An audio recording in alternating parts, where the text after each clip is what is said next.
Nous commençons cette édition en Libye. Des femmes et des enfants prisonniers du groupe État islamique qui ont été libérés ces derniers jours et emmenés vers un hôpital proche de Misrata dimanche pour y recevoir des soins.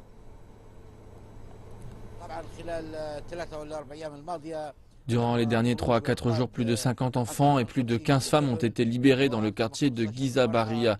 Les enfants sont sortis vivants et cela est considéré comme une grande victoire pour nos forces, même si nous en avons perdu certains d'entre eux et que d'autres ont été blessés. Nous sommes proches de la libération du quartier de Giza. De nombreux enfants souffrent de blessures. Les médecins et infirmières les soignent et leur donnent à manger et à boire. Vendredi 2 décembre, plusieurs femmes se sont faites exploser dans des attaques suicides à Giza-Baria, tuant 4 soldats libyens qui leur sécurisaient un passage pour quitter les bâtiments sous le contrôle des militants du groupe État islamique. Les forces libyennes soutenues par les frappes aériennes des États-Unis sont proches de prendre le contrôle de l'ancien fief du groupe djihadiste, Sirte, après une campagne de plus de 6 mois.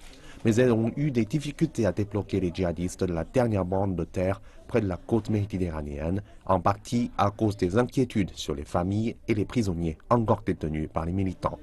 Les frappes américaines ont continué, mais le groupe État islamique a bien tenu ses positions et même repris le contrôle de plusieurs bâtiments qui avaient été pour la plupart détruits dans les précédents combats. Les forces américaines ont effectué 470 frappes aériennes sur Sirte depuis le début de leur campagne aérienne qui a commencé le 1er août. Plusieurs groupes de familles en otage ont été libérés ou se sont échappés de Sirte ces dernières semaines. Certains d'entre eux sont des migrants d'Afrique subsaharienne capturés par le groupe État islamique alors qu'ils traversaient la Libye. Le groupe État islamique a pris le contrôle de Sirte début 2015 et y a imposé sa loi ultra-radicale dans les mois qui ont suivi. Les forces menées par les brigades de Misrata ont commencé une campagne pour reprendre Sirte après que le groupe État islamique a avancé vers leur ville début mai.